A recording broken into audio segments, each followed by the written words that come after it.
Bom dia, mais um sábado, processos industriais. Essa disciplina, então, ela vem em complemento às atividades acadêmicas, onde o intuito é tornar os alunos mais próximos aí das suas funções laborais futuras. Então, essa disciplina aí, ela tem um grande compromisso aí com a sociedade, que é estar trazendo oportunidades de atuação aí para os nossos futuros engenheiros, seja eles como empreendedores, seja eles como empreendedores corporativos, seja eles, né, profissionais que visam trazer aí inovação, desenvolvimento, novas perspectivas para o nosso ramo de atuação, a nossa querida química, a nossa engenharia química. Muito bom. Então, bom dia para os presentes. Aqueles que não puderam estar presentes vão ganhar falta, isso não há sombra de dúvida nisso, mas vão ter disponibilidade ao link para assistirem a aula posteriormente.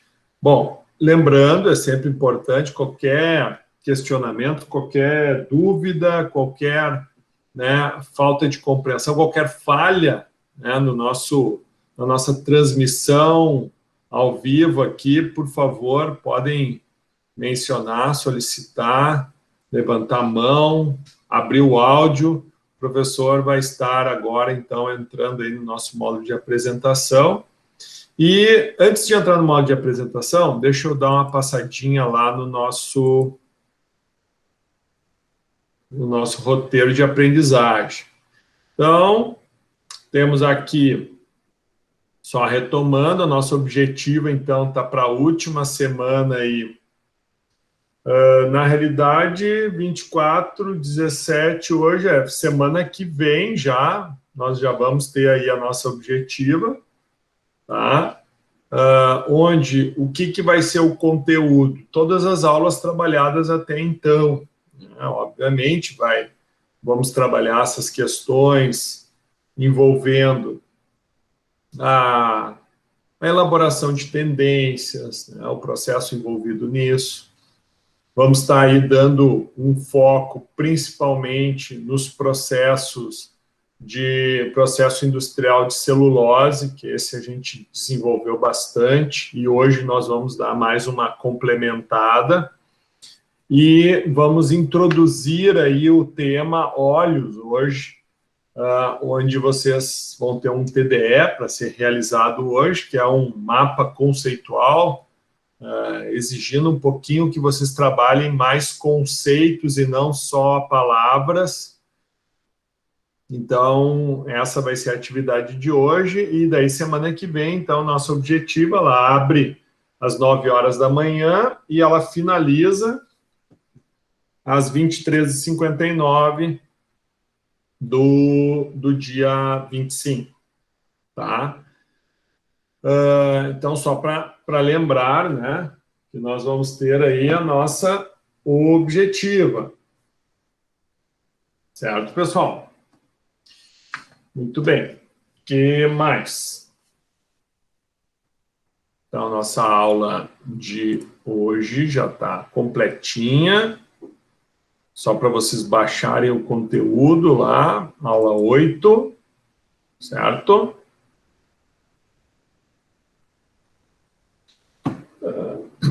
Aqui, o objetivo tá, acho que tá com algum errinho aqui, ó. Deixa eu só confirmar no calendário de vocês a data certinha da objetiva. Deixa eu ver se deu algum erro, daí eu modifico lá. 4 que vem, deixa eu ver. Só confirmar aqui, pessoal, se no plano de aula está aquela data mesmo. A P1, aqui, teórico. Ah, não, tem erro lá. A nossa prova vai ser tem mais, ó. Tem a aula de hoje, aula 8, dia 24, daí vai ter uma semipresencial. A nossa prova vai ser... Não vai ser dia 1º, porque dia 1º é feriado, né? Então, a nossa prova vai ser dia 6. Ok, bem, muito bom, pessoal. Olha aí, ó, foi bom a gente revisar. Então, deixa eu só fazer a edição aqui, ó. Só alterar a data aqui. Então, nossa prova vai ser aqui, ó, vai ser em agosto. Prof, eu não entendi por que mudou a data. Agosto não, vai ser maio. Oi? Por eu não que entendi.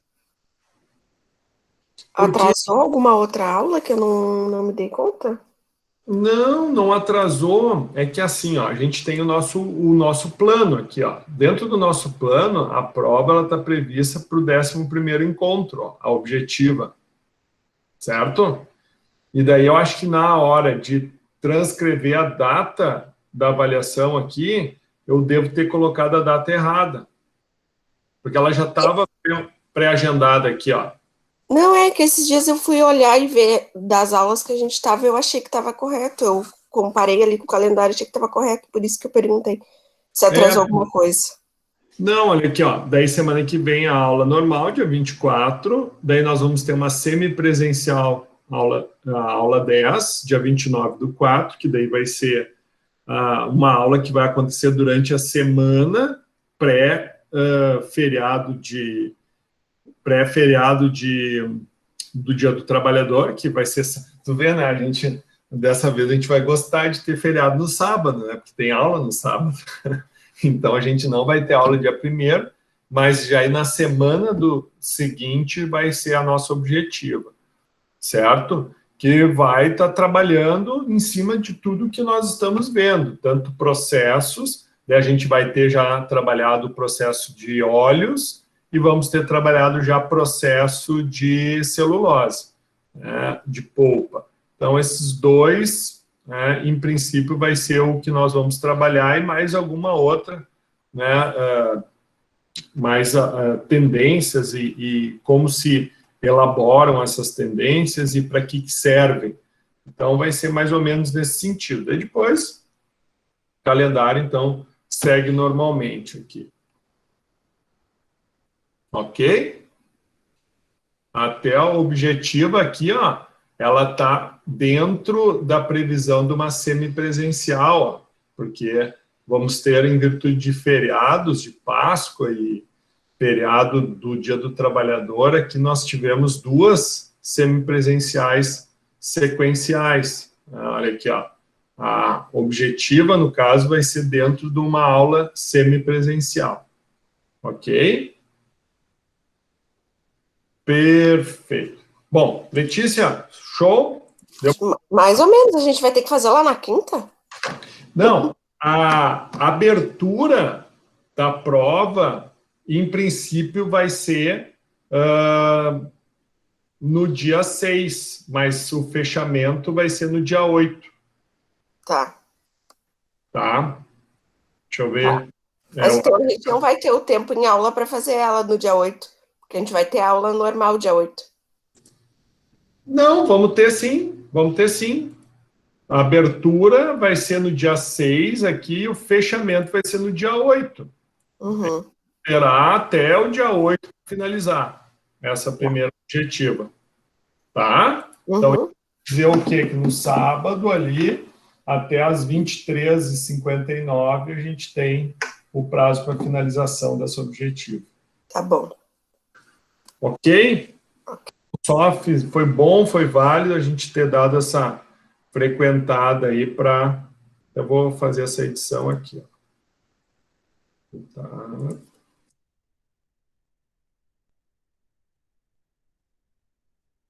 Finalização objetiva.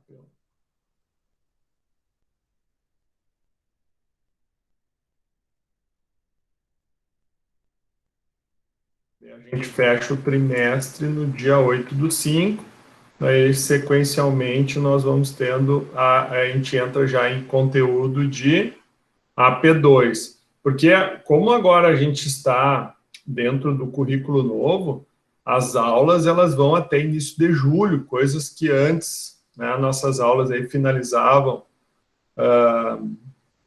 em junho, né? Agora elas finalizam em julho. Então, na realidade, entre aspas, parece que diminuiu o nosso currículo. Não, mas na realidade aumentou a carga horária, né? Então, as disciplinas, o semestre, digamos assim, ele está sendo melhor aproveitado em termos de tempo de aula. Ok? Muito bem. Então, com base no material já disponível aí, da aula 8, hoje, então, vamos continuar mapeando os processos industriais executados no Rio Grande do Sul, né, e vamos buscar aí os processos inovadores em termos de o que dá para ser feito em termos de instalações já existentes, o que existe possibilidades de demanda. Na aula passada, então, o professor disponibilizou para vocês, na aula 5, não foi passada, a gente teve o trabalho lá com o Cris e a finalização da postagem dos templates, que foi na aula do dia 10. E o professor, na aula 5, que foi da aula do dia, não foi do dia 3, foi anterior ao dia 3, né? Por causa que nós tivemos o feriado de Páscoa. Então, nós começamos, eu dei um material para vocês estudarem sobre processo Craft, né, de celulose, extração de celulose pelo processo Craft, e vocês também receberam mais 3 materiais que entram como exemplos de oportunidade dentro dessa área de atuação. Lembrando, então, que os templates eles foram aí atualizados, tínhamos aí todos esses templates em aberto, né, da Pamela, nós tínhamos alguns, da Luísa, né, da Pamela Leal Vargas, aqui eu acho que é todos da Pamela, tinha da Letícia, só da Vargas, aqui do Gustavo, tinha material da Eduarda. Então, todo esse material aqui foi revisado e já foi dado, todos os materiais que eu revisei, que estavam lá, estavam excelentes, né? Conseguimos aí passar já para o localzinho dele. Então, só para a gente retomar nossos templates, que isso aqui vai ser utilizado em trabalho futuro. Então, os nossos templates, eles já estamos aí com 47 templates. Lembrando, né, que dentro do título, sempre as últimas 2 letras é as iniciais do nome de vocês. Então, todos os que estavam disponíveis dentro de templates em análise e correção foram corrigidos, né, exceto esses 2 aqui, que eu já conversei com a Pamela, que ela tem ideias aí para esse material. Os mapas mentais, foi dado ok, né? Aqui era só o espaço de template, agradeci pela disponibilidade dos templates, tanto é que os templates aqui, eles não são obrigatórios, mas eles podem servir de base para que os colegas também tenham noção, né, de o que pode ser enxergado além, né, ou sob o ponto de vista de outros colegas, né, em termos de diferentes propostas de trabalho até então elaborados.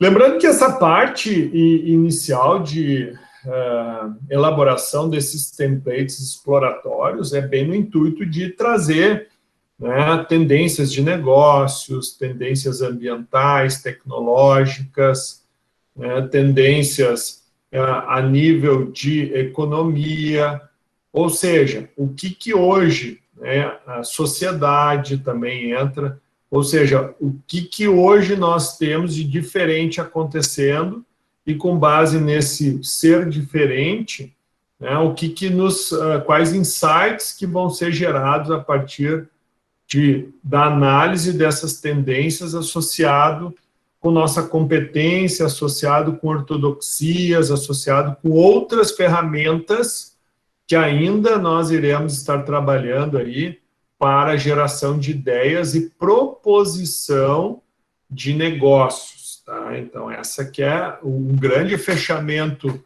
do nosso semestre, vai ser com uma entrega de negócios, né, de propostas de negócio. E, para isso, é importante que nós tenhamos mínima noção, né, da química envolvida, né, e como nós vamos estar buscando essas informações. Então, aula a aula, o professor vai reforçar junto de vocês processos existentes, né, e esses processos, principalmente aqui no nosso estado, eles vão apresentar algumas oportunidades que vocês, alunos, né, a intenção é que vocês enxerguem isso. Então, parabéns aí aos alunos que participaram, eu acho que de todos que estão presentes em sala de aula, todos aí têm contribuído bastante para a elaboração, né? Com relação ao relatório virtual, né, que foi finalizado na semana passada, então, recebi material do Gustavo, da Letícia, da Luísa, da Pâmela, das Pâmelas, melhor dizendo, e do Tiago. Então, parabéns a esses alunos, então, vão estar sendo avaliados, né, em cima do material que foi disponibilizado de forma correta dentro da plataforma.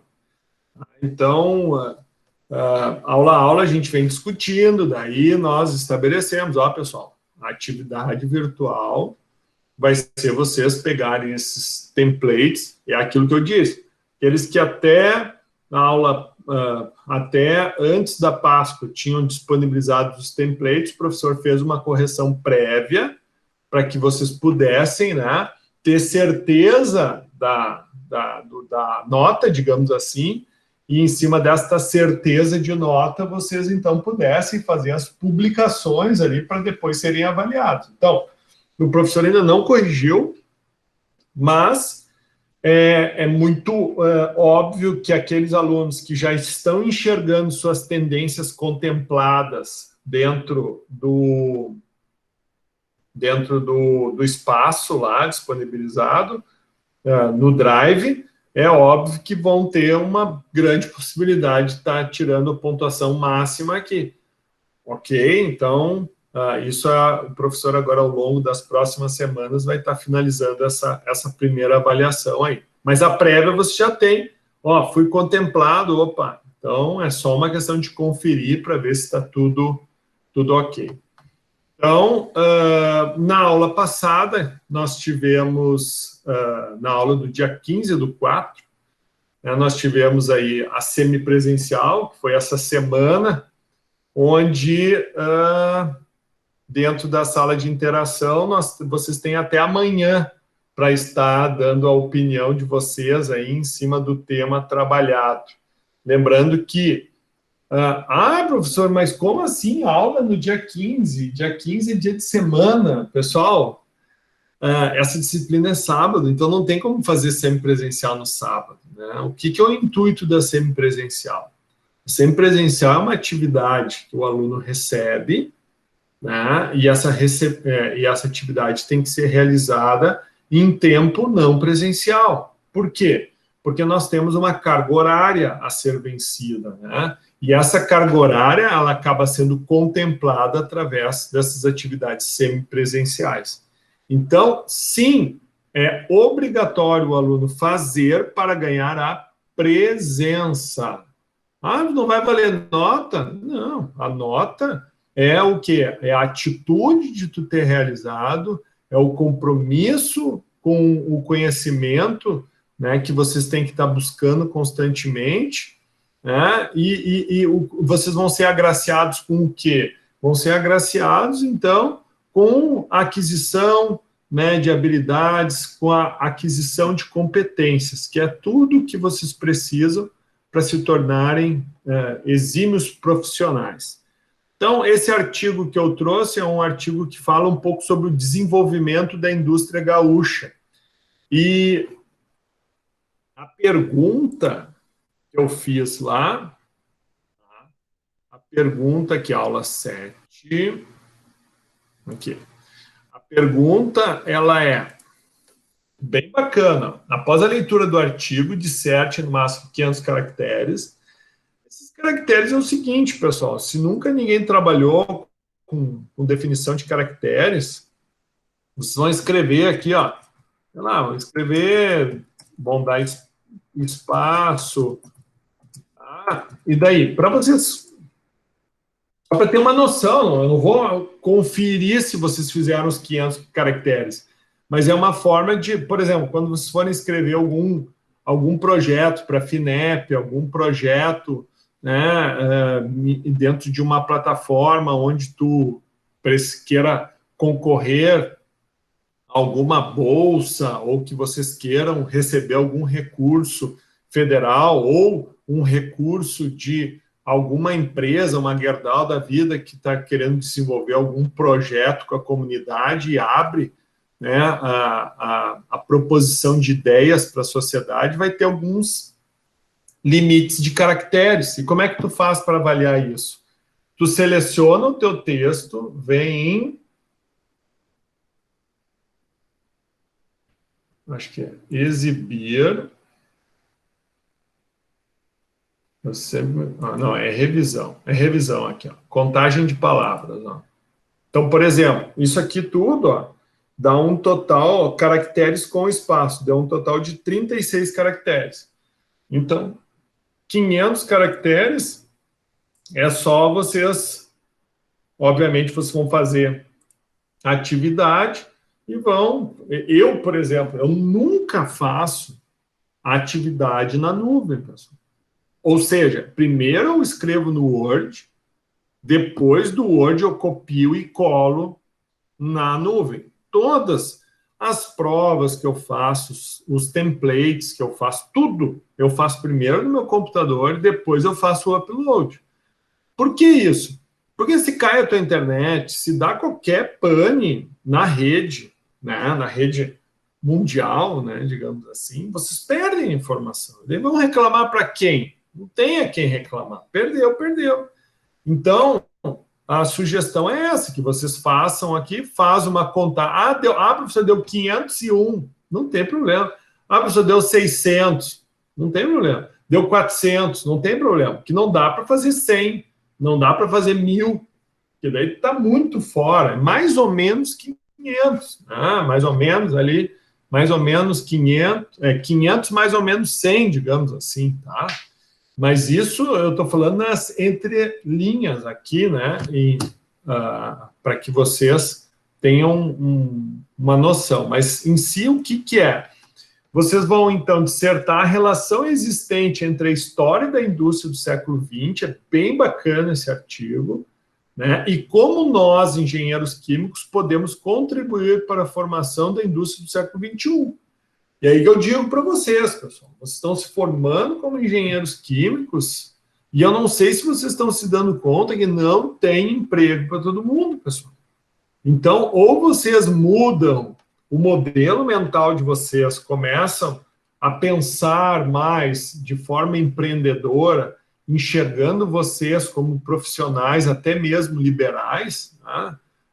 Ou seja, vocês têm que propor técnicas, vocês têm que propor otimização de negócio, vocês têm que propor, né, para futuros, né, para empresas, para futuros empreendimentos, oportunidade de novos negócios, né? E é em cima disso que eu venho trabalhando nessa disciplina.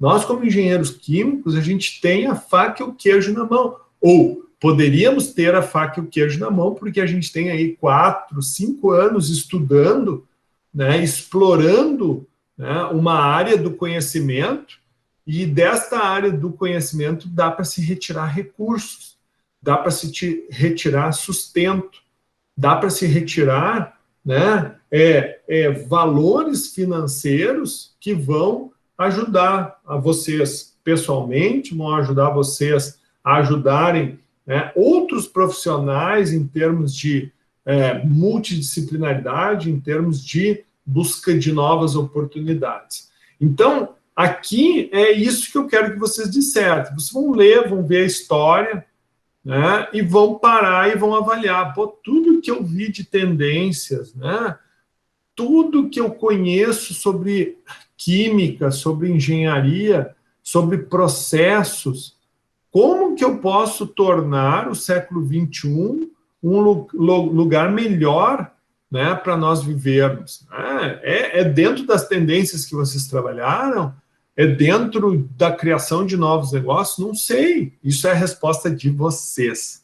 Ok? Então, espero que participem. Eu estou muito curioso para ver a resposta de vocês. Então, esta é a TDE que se finaliza amanhã, no domingo. Tá? Bueno, pessoal. Luísa, Gustavo, Pâmelas, Eduarda, Tiago, Letícia. Tranquilo? Vocês entenderam? Sim. Até agora sim, professor. Show. Certo. Tudo certo. Então, assim, aguardo, então, a participação de vocês. Bom, vamos lá, então, processos industriais. Isso aqui, então, está dentro do material que eu passei na aula, na aula 5. Então, vamos explorar um pouquinho sobre aquele material, vamos falar sobre a indústria de celulose. Então, na indústria de celulose, existem dois processos amplamente, né, difundidos. Historicamente, a extração começou, né, de uma forma distinta a esses dois processos que eu estou trazendo, mas não cabe a nós aqui avaliarmos a história de como iniciou, mas sim cabe a nós falarmos sobre os processos que nós temos hoje no Rio Grande do Sul. Então, a polpa à soda, ou o processo Kraft, né, que é o processo alcalino, é um processo responsável pela maior parte da polpa que é fabricada nos dias de hoje. Tá? Normalmente, então, a madeira utilizada é uma madeira, tá? É uma madeira de fibras longas. Tá? Tanto faz madeira dura ou mole. Então, comumente, se utiliza muito o eucalipto. Por quê? Porque aqui no sul é uma árvore que se adaptou bem e ela tem um bom crescimento. A polpa ao sulfito, né, que é o processo sulfito ou ácido, né, o volume de polpa produzido por esse processo diminui continuamente. Por quê? Porque ele é um processo que polui muito.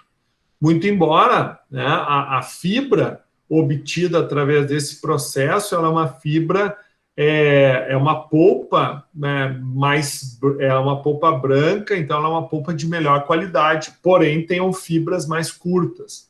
Normalmente a madeira que se utiliza para esse processo sulfite é o pinheiro. Então, nós temos as duas fábricas, tá? Nós temos a fábrica aqui em Cambará, que é uma celulose que utiliza pinos no seu processo, e a Cambará celulose, ela utiliza, então, o processo sulfito.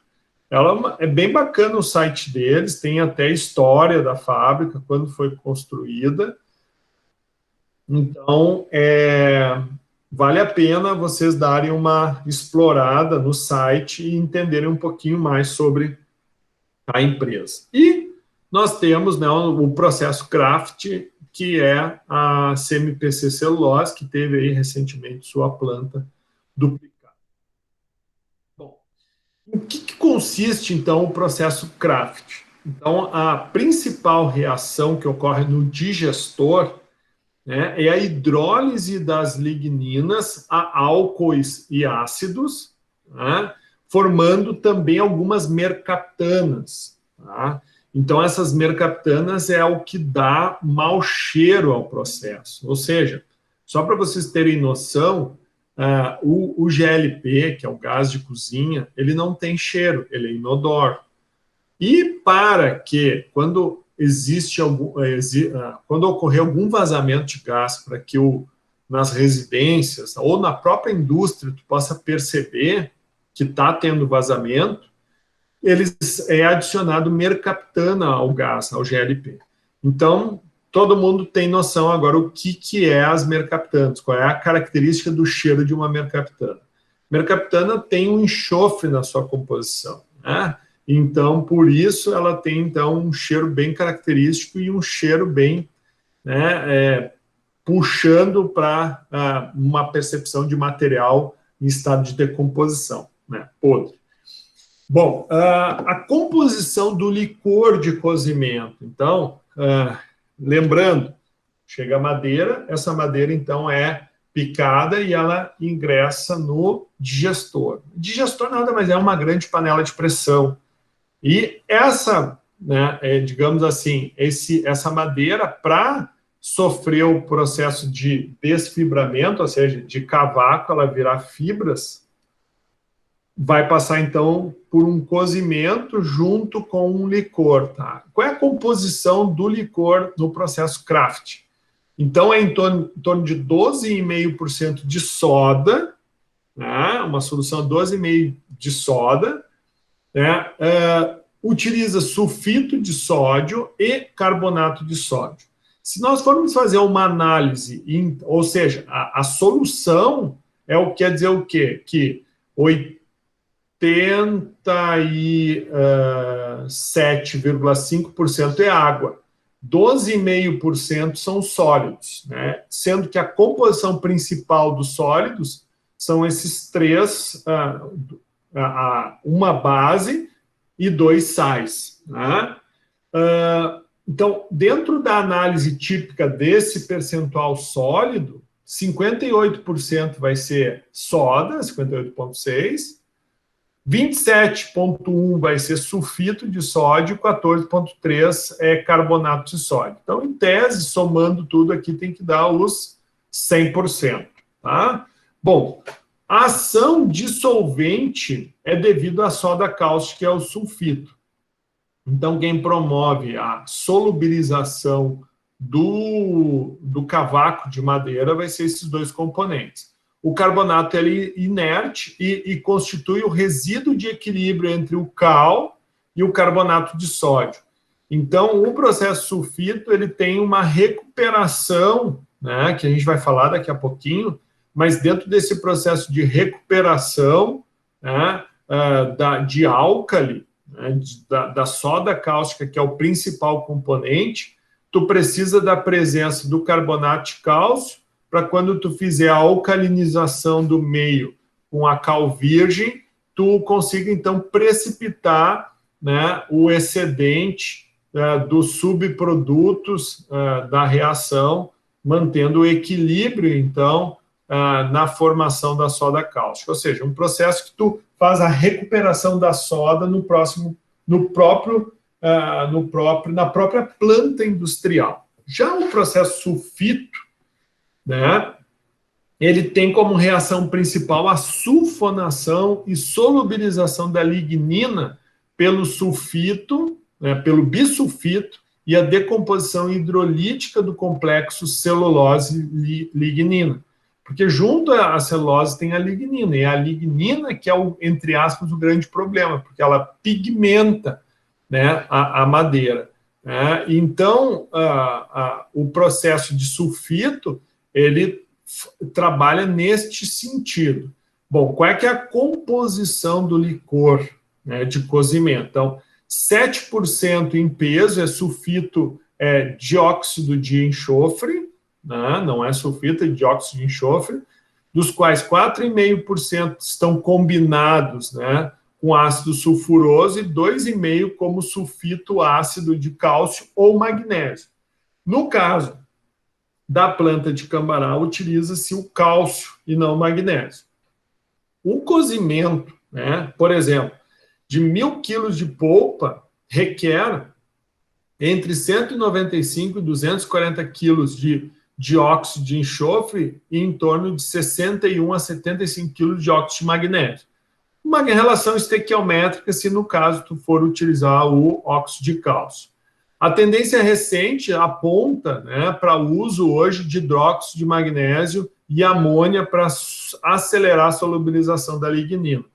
Bom, é óbvio que daí a gente vai estar falando de um processo um pouquinho diferente, um pouquinho mais caros, mas são as tendências atuais. Não é o que nós temos aqui na nossa planta de Cambará. Sim, entra como uma oportunidade para Cambará. Porém, né, Cambará não faz uso desse desse sistema de hidróxido de magnésio ou de amônio. Bom, como é que vai funcionar o cozimento, né, da polpa, né, o cozimento dentro do digestor no processo Craft? Então, esse processo dura de 2 a 5 horas, uma temperatura de 170 a 177 e com uma pressão de 6,8 a 9,2 atmosferas, em torno de 7 a 9 quilograma força por centímetro quadrado, que equivale a... Características da polpa. Então, isso é interessante de vocês observarem. Esse é o processo Craft, que é o processo CMPC celulose. Então, ela vai ter uma coloração parda, ela é difícil de alvejar, né? Ou seja, que cor é o papel que normalmente a gente utiliza? O papel é branco. Então, isso quer dizer o quê? Que esse papel ele precisa ser alvejado. Se ele não for alvejado, ele não fica, ele ficaria pardo, digamos assim, pelo processo Craft. Tem fibras fortes, né? São fibras longas, tem uma boa resistência ao refino mecânico. Né? Então, por ser fibra mais forte, ele, né, vai ter, então, uma resistência, vai causar, né, um aumento do consumo de energia para o refino mecânico. Já o processo sulfito, né, ele demora mais, de 6 a 12 horas, trabalha com temperatura um pouco mais baixa e pressão também mais baixa. Já a característica da polpa, ela vai ter uma coloração branca fosca, ela já, por já ser branca, o alvejamento dela é mais fácil e ela é uma fibra, né, que vai ser mais fraca comparada com a polpa de Craft. Então, tu percebe que é uma polpa diferente, né? É uma característica diferente.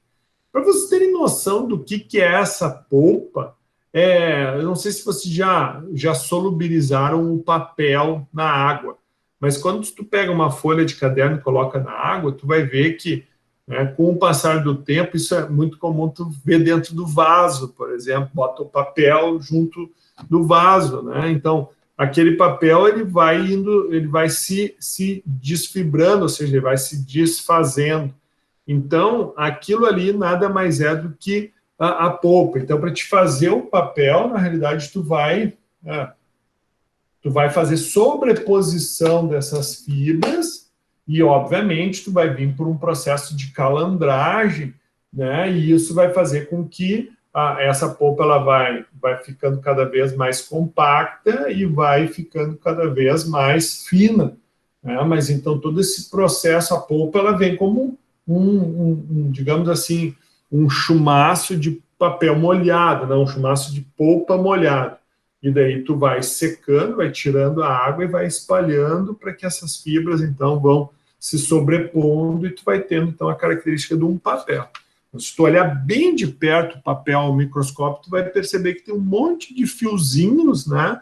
Que nada mais é do que as fibras, né, de celulose. Então, a fibra do processo sulfito é menor do que a fibra do processo Craft.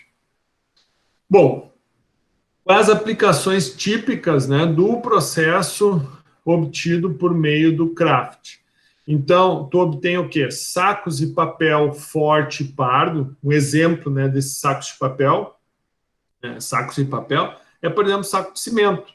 Né? Aquele lá ele utiliza bem a cor bem original, né, da polpa de celulose. Caixas de papelão.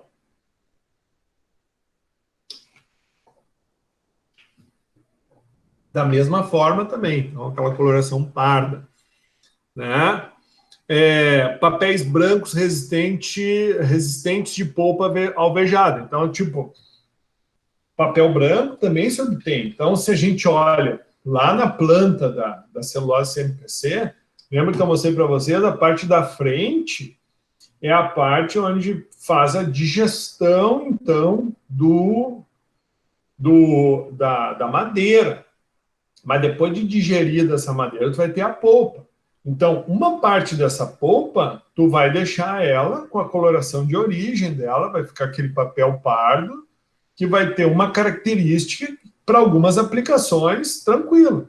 Mas se tu quiser um papel branco, tu vai ter que alvejar. Então, a parte do fundo da planta, ela é toda para alvejamento, né? E lá se tem estou falando da celulose rio-grandense, lá tem o quê? O processo que recebe sal, faz a hidrólise, para quê? Para obter o cloro, e esse cloro, né, e os compostos de cloro vão ser utilizados, então, nesse processo de alvejamento. Né? Papelões para caixas, vasilhas, caixa de leite, papel ondulado, também são as aplicações típicas do processo Kraft. E o processo sulfito, né, ele já é um papel, já vai ser branco, então ele é mais nobre. Né? Então, ele é, por exemplo, papel de livros, não é à toa que tem aquele nome, o papel sulfite. Né? Claro, não quer dizer que todo papel sulfite veio do processo sulfito, mas foi o nome dado, por quê?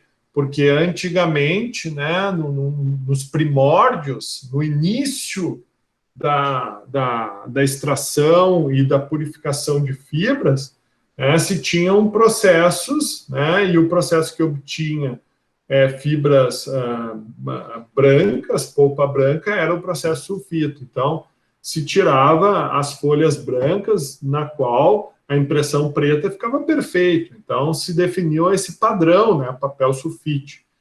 Mas, então, o papel utilizado em livros, né, antigamente era muito comum embrulhos de pão, né, ou esses papel branco, né, de seda para frutas, também é muito comum, principalmente, tu vai comprar pera, tu vai comprar maçã, vem enrolado, né, numa seda branca. Então, normalmente, esses são esse tipo de papel que se utiliza, e os papéis sanitários também, preferencialmente, porque são fibras curtas, então vai ter o que? Um toque mais suave, para não dar aquele toque de lixa, né?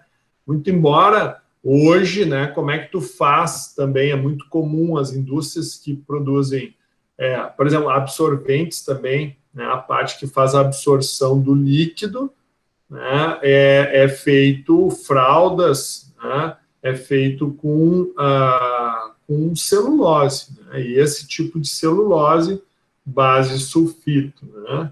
Claro, tem algumas fraldas que elas utilizam também um gel para absorver melhor o líquido, mas a boa parte do material celulósico ali, então, vai ser originário de fibras mais curtas. Por quê? Para promover esse toque mais suave. Mas é muito comum, né, as empresas de material higiênico, de papel higiênico, também reciclarem uma parte das fibras. Né? Então, cada vez que tu faz a reciclagem do papel, tu tem uma quebra dessas fibras. Né? Então, há uma tendência natural que, com o número de ciclos de reciclagem do papel, essas fibras elas vão diminuindo de tamanho. Então, o processo, uma polpa, né, virgem, ela vai ter fibras maiores do que ou seja, fibras maiores que vão originar papéis com maior resistência.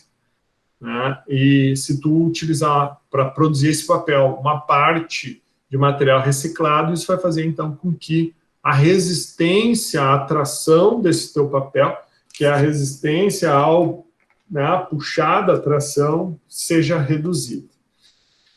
Bom, como é que é o fluxograma? Lembrando, pessoal, qual é a competência de um engenheiro químico? É construir e entender fluxogramas. Então, quando a gente olha esse fluxograma aqui, que a gente tirou do Schreber, tá? Do processo Kraft. Então, o que nós temos aqui? A tora entra, ela é picada, né? Ela é cortada, descortiçador é para tirar a casca. Hoje, se tu olhar, tem processos de retirada da casca no meio da própria floresta. Então, se tu pega alguns... O YouTube ele é muito rico para isso, né? Mas tem máquinas, né, que corta, a própria máquina ela pega o tronco, essa máquina ela corta o tronco, depois esse tronco desgalha o tronco e muitas vezes né, até a casca pode ser removida na própria, né, no meio do próprio plantio, né? Mas aqui, então, o descorticador, ele visa tirar a casca. Depois, então, corta, e daí tu vai ter o silo de cavaco, né? Daí esse cavaco, então, entra para o digestor. Aqui no digestor vai entrar o quê? O licor de cozimento, que é aquela composição que a gente falou, né? E aqui, então, ocorre a digestão.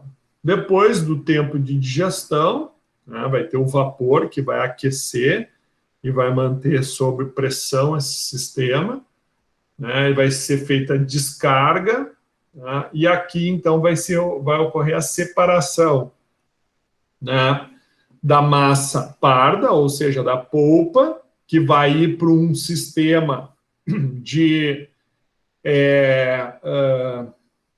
um filtro rotativo, né, onde esse filtro ele trabalha com vácuo no seu interior.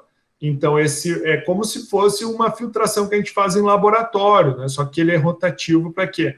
Para te aumentar a produtividade. Então, essa polpa vai abastecendo esse filtro e aqui tu vai puxando, então, essa polpa já, né, digamos assim, sem o líquido sem o licor de cozimento. Então, esse líquido vai saindo, vai sendo acumulado, né, aqui nesse estocagem de licor negro diluído, que é o material que vem para esse tanque de desgaseificação, né, onde daqui tu bombeia ele, né, para estocar ou para continuar mantendo a fluidez desse aqui, que vai ter um bypass, né? Porque isso aqui vai ser uma pasta, então isso precisa ter uma certa fluidez. Bom, e daí aqui tu vai ter o tanque faz, obviamente, a lavagem dessa polpa, daí tu estoca essa polpa, depois, né, tu vem para as grades e sedimenteira, ou seja, tu faz a purificação, né, a lavagem, para que as fibras fiquem bem, né, adequadas. Depois, né, tu vai para as batedeiras para dar uniformidade, né, tu manda, então, isso para uma caixa distribuidora, essa caixa, então, espalha essa fibra, e daí depois tu passa por um processo de calandragem com rolos aquecidos. Então, tu acaba gerando o que? A secagem aqui, e depois tu faz o quê?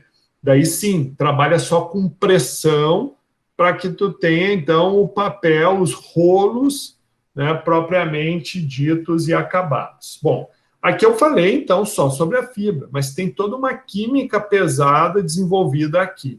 Então, o que acontece com esse licor negro? Esse licor negro, né, ele tem resíduos de matéria-prima, mas também tem matéria orgânica solubilizada.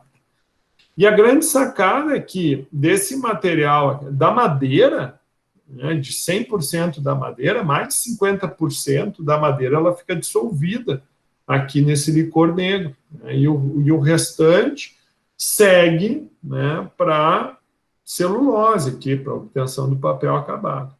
Então, esse licor negro, ele tem alto poder calorífico, só que tem alta concentração de água, como a gente viu lá, né, mais de 80%. Então, tu vai secar, ou seja, tu vai evaporar essa água.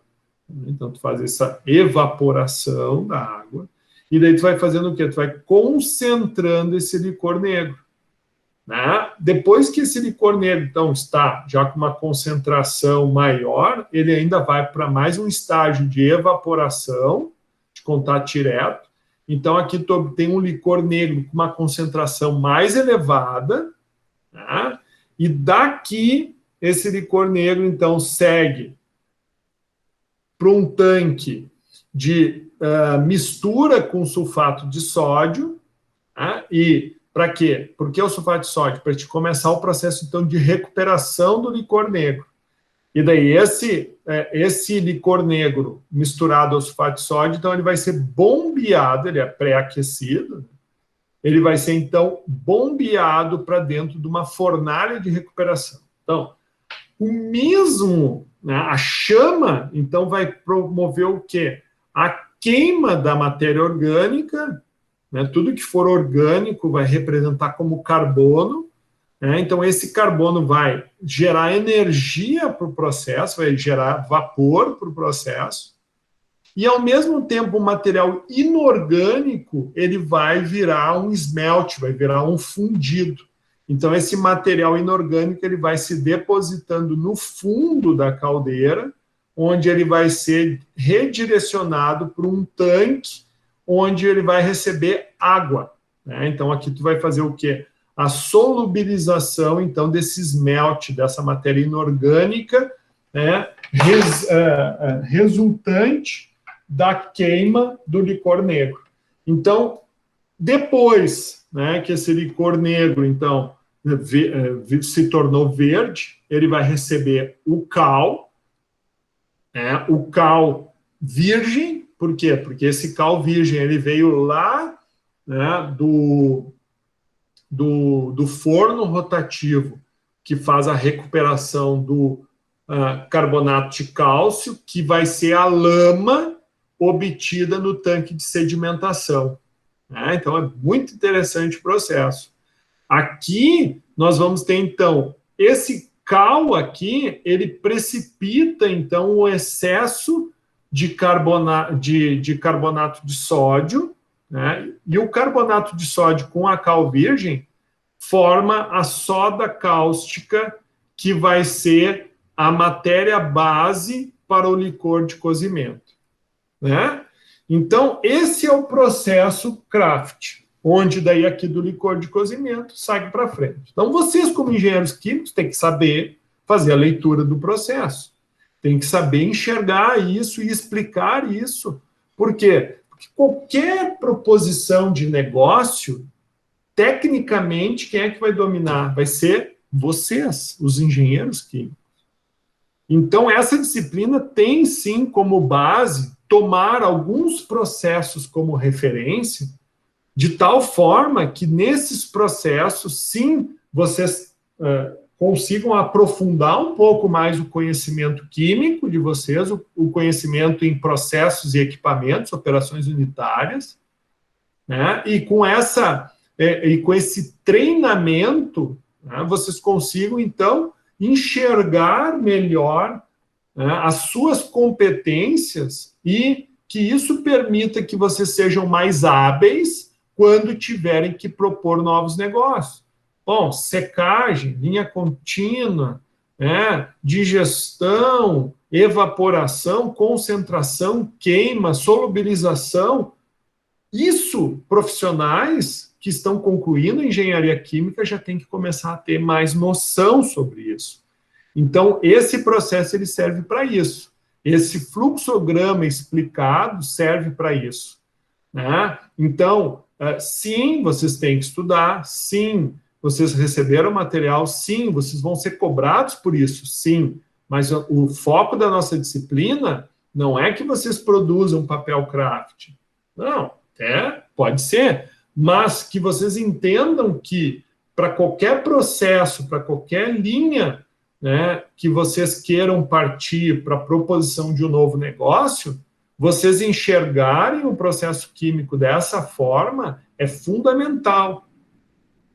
E nós, engenheiros químicos, somos responsáveis pelo projeto de cada um desses equipamentos que vocês estão enxergando aqui. Então, professor, mas eu não tenho capacidade. Bom, se tu tem capacidade ou não, isso é só uma questão de tempo. Isso é só uma questão de baixar a cabeça e aprender. Porque nós, através do conselho de classe, nós conseguimos emitir uma RT ou uma FT e assinarmos como projeto e execução. Então, nós podemos fazer isso. Nós fazemos isso. Agora, se tu tem a competência para fazer ou não, isso é uma questão de tempo e estudo, né? Porque a partir do momento que tu tem o currículo, né, a partir do momento que tu tem o diploma na tua mão, no teu currículo isso já está incluído. Agora, se tu já está pronto ou não, cara, tem que te desafiar, né? Nem sempre né, o trem vai estar passando e tu vai estar com a roupa certa, né, com as condições ideais. A idealidade, ela vem com o tempo. Então, sempre estudando, sempre aprendendo.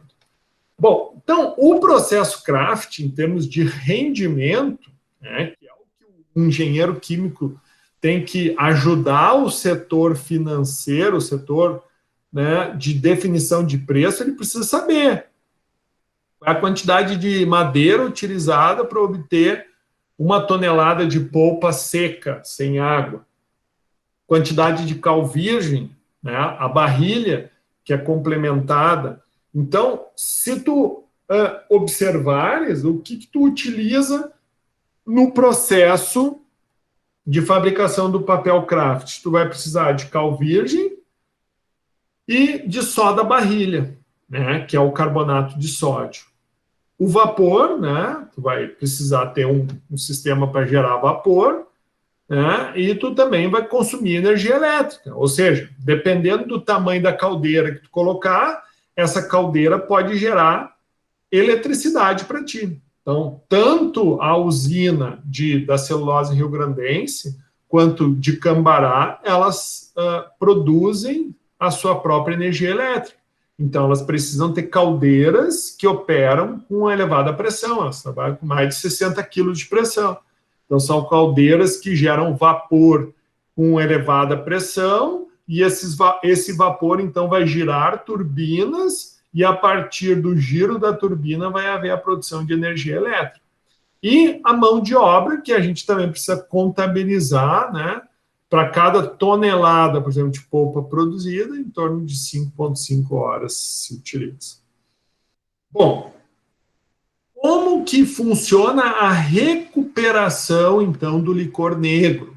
A nível de visualização química, né? Ó, então, de 95% a 98% do total das substâncias que entram no digestor vai ser o quê? Né? Ó, vai ter o elemento enxofre na forma de sulfeto de sódio, vai ter carbonato de sódio, sulfato de sódio, cloreto de sódio, vai ter a sílica. De onde vai vir a sílica? Vai vir na própria madeira, vai vir na forma de sujeira, né, de terra, que é arrastada para o processo. O cal, que é a cal virgem, né, ou a cal desidratada, né, não é a cal hidratada que a gente usa para pintura, que é aquela lá hidróxido de cálcio, a gente precisa da cal virgem, tá? O óxido de ferro, né, a alumina, que é o óxido de alumínio, o hidróxido de potássio e a água, né? Então, assim, o que é concentrar no processo de recuperação do licor negro? É retirar água. Então, na fornalha de recuperação, primeira coisa, então, tu tem essa composição do licor negro. Então, tu tem, né, uma composição enorme de material inorgânico e, obviamente, que tu vai ter o quê? A polpa, que essa polpa tu vai separar por filtração, mas tu vai ter todos os álcoois gerados pela hidrólise da lignina, né, que tem aquela coloração pigmentada. Então, tu vai precisar concentrar, tirar a água, e na fornalha de recuperação, todo o carbono, então, vai sofrer queima e o que é inorgânico vai fundir. Então, por exemplo, o sulfato de sódio, né, que é o principal componente, né, dessa gama, que aqui tu vai ter uma série de outros subprodutos que não vão ser interessantes para o processo, mas que vão acabar ficando e vão acabar se concentrando. Né? Mas o sulfato de sódio, por exemplo, queimando juntamente, né, com a matéria orgânica, vai produzir, então, o sulfeto de sódio, que é a principal matéria-prima que vai seguir, né, para o processo de extração, né? Então vai ser componente desejado. O CO2 vai então para a atmosfera. Então, o licor verde, o que ele faz? Então, por exemplo, a partir do momento que ocorreu a queima, esse sulfato de sódio não existe mais. Então, lá, junto no esmalte, junto com outros óxidos, porque qual é o produto final, né, da queima de um inorgânico, por exemplo? A maior parte desses inorgânicos, esse daqui vai virar, por exemplo, óxido de sódio, né? E o CO3 vai virar CO2. Né? O restante vai ficar na forma com dióxidos mesmo. Né? Então, esses óxidos aqui, junto com esse sulfeto de sódio, vai ficar na forma fundida. Então, essa solução de licor verde vai ser esse material fundido, que vai sair da caldeira, e tu vai adicionar água a ele. Né? Então, uma vez sendo feita isso, né, tu vai passar, então, para o tanque de precipitação. E o que é o tanque de precipitação? Tu vai, então, dosar a cal virgem. E qual é a vantagem de tu usar a cal virgem? Que a cal virgem, ela vai sofrer, então, a hidratação, ela vai hidrolisar, ela vai reagir com a água. Ao reagir com a água, ela vai formar o hidróxido de cálcio. E o hidróxido de cálcio, com o carbonato de sódio, vai remover, né, o excedente de carbonato de sódio na forma de uma precipitação, e a soda vai aparecer novamente no teu processo. Então, a adição de cal no licor verde vai promover, então, a formação de soda. E o que tu vai fazer com essa pasta aqui, ó, com esse precipitado de carbonato de cálcio? Tu vai jogar novamente dentro do forno de cal, e no forno de cal, sob calor, tu vai decompor a óxido de cálcio e tu vai estar gerando CO2 para a atmosfera. Né? E o licor branco, então, volta à sua composição principal, onde ele vai, então, ser alimentar o digestor, né? E qual vai ser a composição principal? Soda e sulfito de sódio, mas não quer dizer que ele não vai ter traços de outros componentes, como carbonato de sódio, sulfato de sódio e tiosulfato de sódio. Pessoal, tranquilo com relação ao processo Craft? Deu para ter uma noção? Sim ou não? Sim ou não? Deu para ter uma noção do processo Craft? Sim, para entender um pouco. Show! Notem, isso aqui é tudo o que eu dei para vocês fazerem a leitura. Claro que está um pouquinho já mastigado. Bom, os subprodutos, e isso é bem interessante. Então, no próprio processo, né, do processo Craft, nós vamos ter subprodutos que podem ser úteis. Por exemplo, o licor negro tem uma substância chamada tolol, que é um líquido viscoso, pegajoso e negro. Por exemplo, né, ele tem na sua composição resinas e ácidos graxos, que pode ser muito útil para a produção de sabão e graxas, né, também no preparo de emulsões.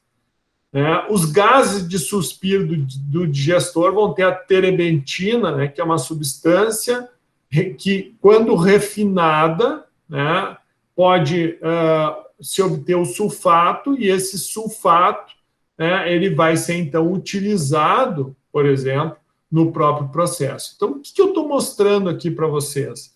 Que existem oportunidades a serem exploradas nesse mesmo processo. Vamos ver agora o fluxograma do processo sulfito, que é o que acontece lá em Cambará. Né? Então, é um pouquinho diferente. O que nós vamos ter aqui? Nós vamos ter a estocagem de ácido, que é a solução, o digestor vai receber os cavacos, né? Então aqui vai fazer a digestão, vem para o tanque de esgotamento, então aqui tu vai ter a polpa, então vai ser lavada, né? Aqui tu vai ter a formação de um licor vermelho diluído, então esse licor ele segue para o processo, mas aqui então a polpa depois de lavada vai para a peneira, vai para o estoque não alvejado, por exemplo, vai sofrer um processo de alvejamento, vai ter estocagem da polpa, né? Daí tu vai, né, centrifugar essa polpa, tu vai ter a caixa que vai distribuir a polpa, vai secar e vai prensar para enfardar, né? Ou seja, aqui está o papel. Bom, o licor vermelho, então, ele pode, né, ó, da mesma forma, recircular para poder com que essa polpa tenha fluidez, mas ele vai ser, então, recuperado. Então, vem para o tanque de estocagem. Aqui, ele também vai ser evaporado, né? Tu vai ter, então, o licor vermelho concentrado. Aqui tu vai passar por um segundo processo de evaporação, ou seja, para retirada de excesso de água. E esse licor vermelho, então, ele vai ser o quê? Aquecido e vai ser também queimado. Né? E nesse processo de queima do licor vermelho, tu vai ter a formação do óxido utilizado lá no processo de formação da solução digestora. Notem, pessoal, aqui, nesse caso, está aparecendo óxido de magnésio, mas no caso da Cambará, não é óxido de magnésio. Isso eu estou falando que isso vai ser a pegadinha da prova. Então, em Cambará não é o magnésio que se usa. Então, qual vai ser o produto que vai sair da queima? Vai gerar energia e tudo mais, mas o óxido obtido aqui na Cambará vai ser o óxido de cálcio. Depois, né, tu vai fazer reposição do próprio óxido de cálcio para, misturando com água, formar, então, o hidróxido, né, do metal que estiver aqui presente, seja magnésio ou cálcio, e esse hidróxido, então, do metal vai receber água e vai ir para o tanque, vai para a coluna de absorção. Por quê? Porque tu vai ter que produzir o SO2. Como é que se produz SO2? Principalmente através da queima de enxofre. Então, tu queimando enxofre, esse SO2 vai ser absorvido por essa solução alcalina. Então, isso é uma torre de absorção, que a gente estuda lá em operações unitárias.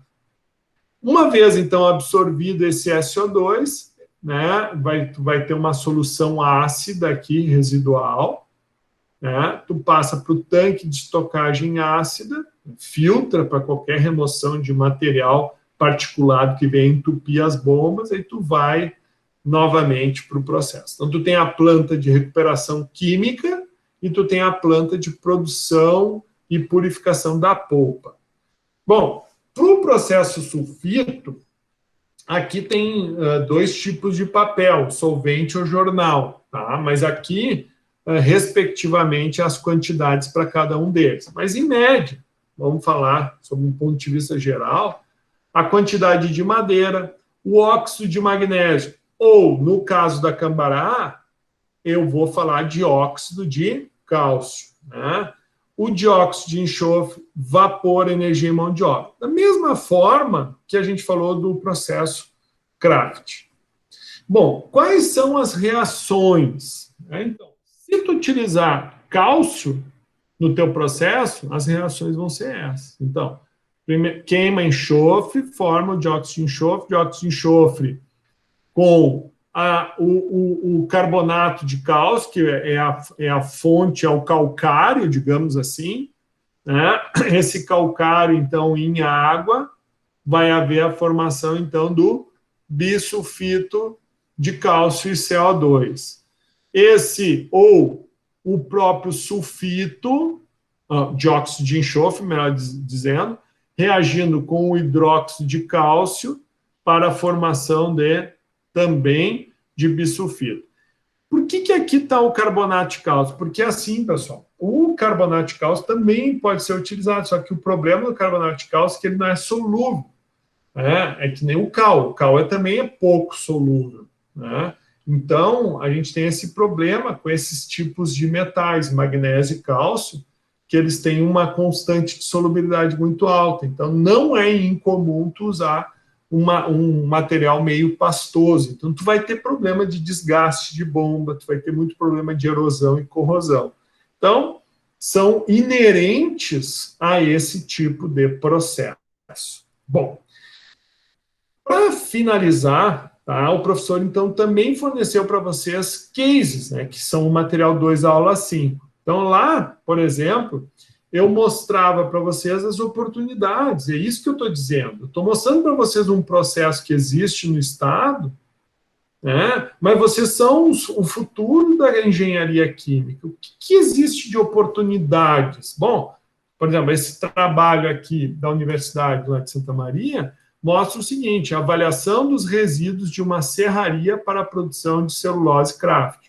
Então, aqui, nesse resumo em si, ele mostra que o uso de serragem, de serralheria, vai ter uma boa aplicação na indústria de celulose, principalmente porque a indústria de celulose utiliza madeira jovem, enquanto na serraria se utiliza madeiras com maior tempo, com maior idade. Para quê? Quando tu corta a madeira, tu vai ter que depois tirar as lâminas, as tábuas, né? Então, se tu tiver uma madeira com diâmetro pequeno, tu vai tirar poucas tábuas dali, né? E daí vamos supor, normalmente uma tábua de madeira é 30 centímetros de largura. Então, para te tirar uma tábua de um tronco, no mínimo, esse tronco vai ter que ter uns 50, 60 centímetros, ou seja, é uma madeira que demora muito mais do que 5 anos, né, para crescer. Então, a ideia deles foi exatamente isso. A ideia é que eles mostram que é possível fazer e vai ter uma vantagem, por quê? Porque as fibras elas vão ser mais longas. Outra oportunidade de negócio entra também no material 3, onde no processo de celulose existem esses drags e os grits. O que é isso? Lá no tanque de solubilização do licor verde, tá? Quando tu dosa o cal, vai haver a formação de um precipitado, né? Nem todo material, desculpa, antes da adição do cal, tu vai ter a solubilização do esmalte. O esmalte, que é aquele fundido que vai sair de dentro da caldeira, nem todo ele solubiliza, né? Ou seja, só vai solubilizar os componentes principais aos quais são úteis para o processo. Aqueles que não solubilizam, eles vão receber esse nomezinho. Então, isso acaba sendo um resíduo que a indústria de celulose tem. Esse trabalho traz, por exemplo, uma aplicação para esse resíduo, né, onde na agregação de argamassas, né? Então, isso entra como oportunidade de negócio. Outro case que eu trago no material 4, ele fala um pouco sobre o case da Borregar. Quem é a Borregar? É a antiga...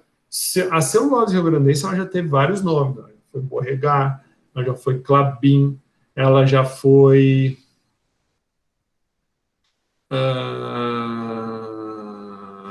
celulose Guaíba, eu acho.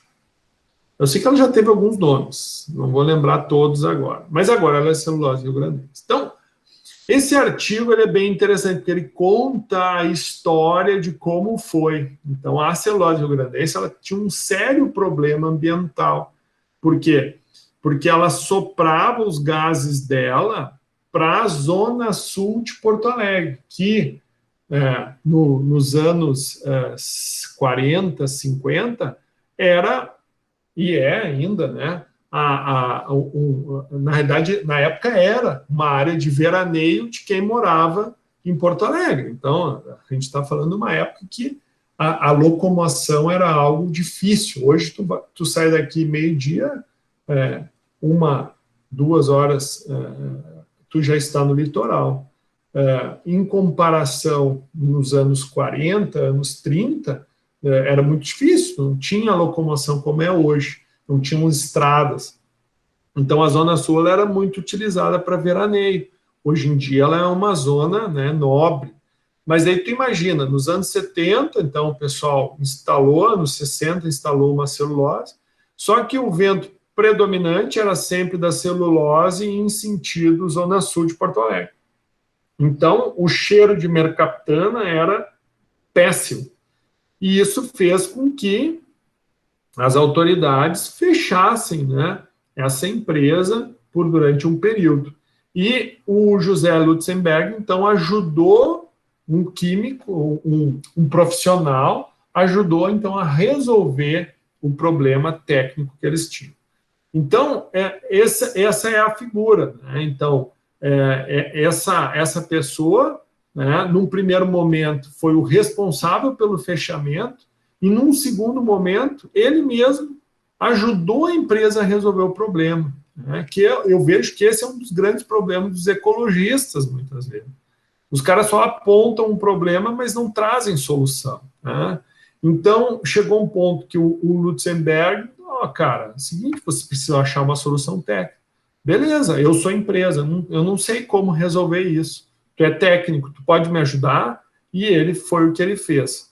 Então, aqui conta um pouco sobre a história, né, de como foi o fechamento e tudo como aconteceu, mas ele, então, hoje, tá, ele, a Riocel foi o nome também.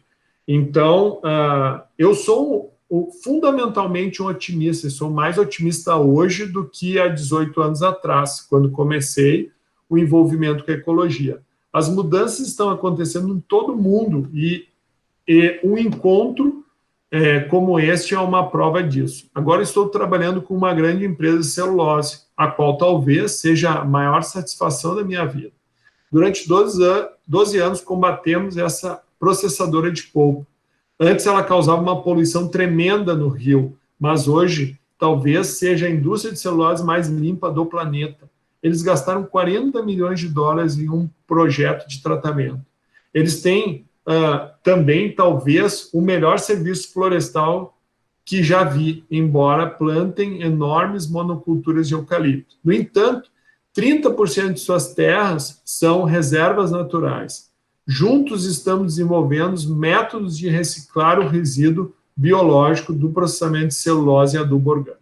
E daí, com base nessa ideia, nesse trabalho técnico, ele funda, então, a empresa, né, Vida Produtos Biológicos. Então, essa empresa, só para vocês terem noção, ela processa os resíduos da indústria de celulose, de tal forma que tu, por exemplo, compra isso no mercado, né, o resíduo da indústria de celulose, para colocar no teu jardim. Então, hoje no Brasil, quando se instala uma indústria de celulose, se adota esse trabalho como referência, e, obviamente, se utiliza o know-how e a expertise que essa central tem. Então, eu conheço, né, tanto a unidade de Eldorado quanto lá de Belmonte, na Bahia. Então, um trabalho muito bacana. Para vocês terem noção, tá? Bom, então, pessoal, o que o professor... já vamos fazer o nosso intervalo, tá? Mas, assim, o que eu quis trazer para vocês aqui? Eu quis trazer, então, a visão do processo e a visão das oportunidades. Então, vocês podem, né, dentro das empresas que vocês trabalham, dentro das buscas que nós viemos fazendo aula a aula, enxergarem, então, oportunidades de atuação profissional. Vocês não têm que esperar que alguém diga para vocês o que fazer. Vocês já estão chegando no ponto em que vocês já têm competência, ou espera-se que tenha competência suficiente para ter um diálogo técnico, para ter proposições de soluções saindo das mentes brilhantes de vocês. O que basta é que vocês sejam incentivados para isso. Então, com base nessa perspectiva, vem essa chamada, explore oportunidades oriundas dos processos industriais. Daí o professor traz, por exemplo, o artigo, o material 1, ele vai trazer um artigo sobre o branqueamento, né, com peróxido de hidrogênio, que é um trabalho feito para branquear a polpa base sulfito, ou seja, cambará celulose. Então, lá hoje eles fazem branqueamento com cloro. Então, tem como fazer branqueamento com outro tipo de material. Então, aqui é um artigo que fala sobre isso. Bom, o material 2, 3, 4, 5, 6 fala sobre extração de óleo de soja. Por que nós estamos falando do óleo de soja? Porque o Rio Grande do Sul é um dos, se não o maior produtor de soja do estado. Então, por que é interessante para nós extrair o soja, agregar valor, extrair o óleo, agregar valor? Fora isso, esse óleo, para agregar mais valor a esse óleo, tu pode produzir o quê? Biodiesel, tu pode hidrogenar o óleo, tu pode polimerizar o óleo, ou tu pode incorporar esse óleo na borracha. Então, esses materiais, tá, são leituras, tá, onde o que é que vocês têm que fazer como TDE, tá? Com base na leitura que vocês vão fazer. Vocês, então, vão colocar no centro do processo o extrato oleoso, que é o óleo, né? E, através de um mapa conceitual, definindo conceitos mínimos para cada um dos processos, né? Apresentar quais os processos industriais podem surgir a partir desse óleo de soja, a partir do extrato oleoso. Já dei ali algumas dicas, né? Então, a partir do óleo de soja, o que dá para fazer? O que dá para fazer? O que dá para fazer? O que dá para fazer? Tá? Então, explorem mais, busquem mais. Bom, então, vocês têm agora aí 30 minutos para fazer a leitura. Dentro desses 30 minutos também tem 15 minutos de intervalo, né? E depois vocês têm até o meio-dia para fazer o TDE. Caso não consigam concluir o TDE hoje, né, que não é esse o objetivo, caso vocês não consigam concluir hoje o TDE, vocês têm até o dia TDE, né? Vocês têm até o dia 22, mas não vão deixar para o dia 22. O professor está aqui para tirar qualquer dúvida. Então, se alguém tiver algum problema, o professor está aqui. Quando der 10h45, a gente sai para o intervalo. Professor,